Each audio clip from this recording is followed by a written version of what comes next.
မင်္ဂလာပါ K-drama fan တို့ရေ2026ခုနှစ်ရဲ့မေလထဲမှာတော့ရင်ခုန်စရာကောင်းတဲ့ဇာတ်လမ်းတွဲအသစ်တွေတတိတန်းကြီးထွက်ရှိလာဖို့ရှိပါတယ်။ Action Romance ကနေ Mystery အထိစုံလင်လာတဲ့မေလမှာကြည့်ရမယ့် K-drama အသစ်9ခုကိုအတူတူကြည့်လိုက်ရအောင်။နံပါတ်9 My Royal Nemesis ဒီကားလေးကတော့ Supernatural အငွေ့အသက်လေးပါဝင်တဲ့ Rom-com အမျိုးအစားပါ။မင်းသမီးလင်ဂျီယွန်းကခေတ်သစ်မင်းသမီးလေးရှင်ဆိုရီအဖြစ်သရုပ်ဆောင်ထားပြီးမင်းသားဟိုနန်ဂျွန်ကတော့လိုချင်တာမှန်သမျှရအောင်ယူတတ်တဲ့အေးဆက်ဆက်နိုင်လာတဲ့တထေးသားဂျိုစီကွမ်အဖြစ်ပါဝင်ထားပါတယ်။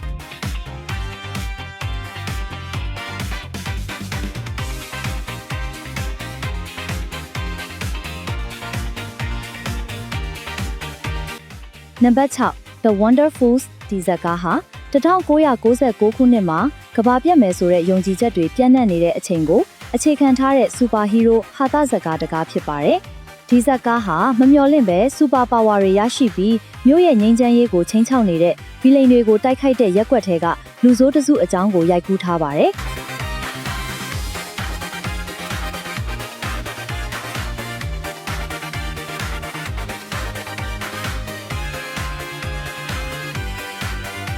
နံပါတ်5 The Legend of Kitchen Soldier ဒီဇာတ်လမ်းတွဲဟာစစ်တပ်ရဲ့စဖို့မူကန်ဆန်းကျယ်ရဲ့ဇာတ်လမ်းကိုပြောပြတဲ့စစ်ရေးစိတ်ကူးရင်ဟာတာဇာတ်လမ်းတစ်ပုဒ်ဖြစ်ပါတယ်။မင်းသားပတ်ကြီးဟွန်းကအတိတ်ကနာကျင်စရာတွေကိုမေ့ပစ်ဖို့စစ်ထဲဝင်လာတဲ့ကန်ဆန်းကျယ်အဖြစ်ပါဝင်ထားပါတယ်။ Weak Hero တဲ့ကပတ်ကြီးဟွန်းရဲ့သရုပ်ဆောင်ချက်တွေကိုသဘောကျတဲ့သူတွေအတွက်တော့ဒီကားလေးကလက်မလွတ်သင့်တဲ့ကားပါပဲ။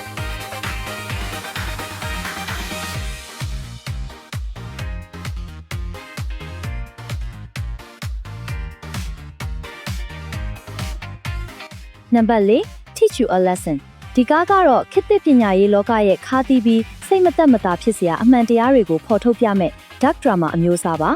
မင်းသားကင်မူရိုးကဆရာတွေရဲ့အခွင့်အရေးကိုကာကွယ်ပေးတဲ့အထူးအဖွဲ့ကခေါင်းဆောင်နာဟောင်ခြင်းအဖြစ်သရုပ်ဆောင်ထားပါတယ်။ကျောင်းသားတွေကအထင်းအကွက်မရှိစိုးသွမ်းနေပြီးမိဘတွေကလည်းတာဝန်မယူတဲ့လူအဖွဲ့အစည်းမှာဒီအထူးအဖွဲ့ကဝင်ရောက်ကင်တွယ်ရတဲ့အကြောင်းကိုရိုက်ကူးထားတာပါ။ပညာရေးလောကကပြဿနာတွေကိုအရှိအတိုင်းရဲရဲဝံ့ဝံ့တင်ဆက်ထားတဲ့ကားကောင်းတစ်ကားဖြစ်လာမှာပါ။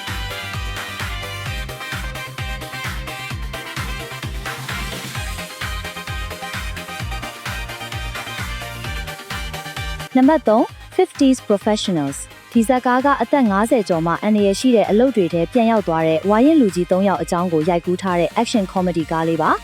မင်းသားရှင်ဟာကျွန်းက NIS agent ဟောင်းအဖြစ်ပါဝင်ထားပြီးအိုဂျန်ဆယ်ကမြောက်ကိုရီးယားသူရှိုးဟောင်းအဖြစ်သရုပ်ဆောင်ထားပါတယ်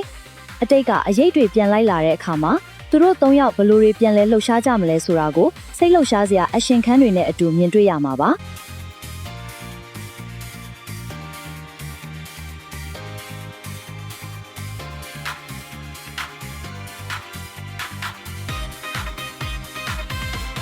နံပါတ်1 Azure Spring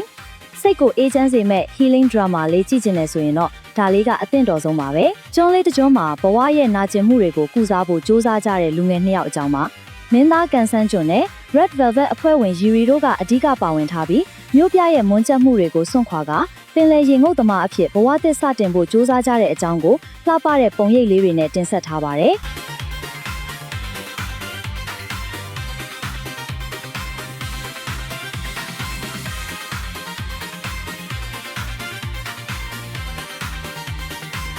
နံပါတ်1 Reborn Rookie ဒါကတော့လုပ်ငန်းခွင်အတွင်းကအာဏာလုပွဲတွေကိုကိုခန္ဓာချင်းလဲတာနဲ့ပေါင်းဆက်ထားတဲ့ဇာတ်လမ်းပါ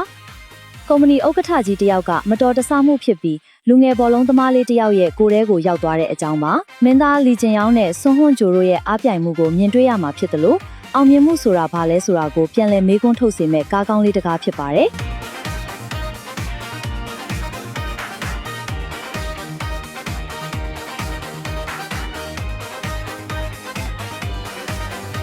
နောက်ထပ်လည်းစိတ်ဝင်စားစရာ K-drama သတင်းတွေကိုသိရဖို့ channel ကို like and subscribe လုပ်ထားဖို့မမေ့နဲ့ဦးနော်အားလုံးပဲတာယာတဲ့နေ့လေးဖြစ်ပါစေ။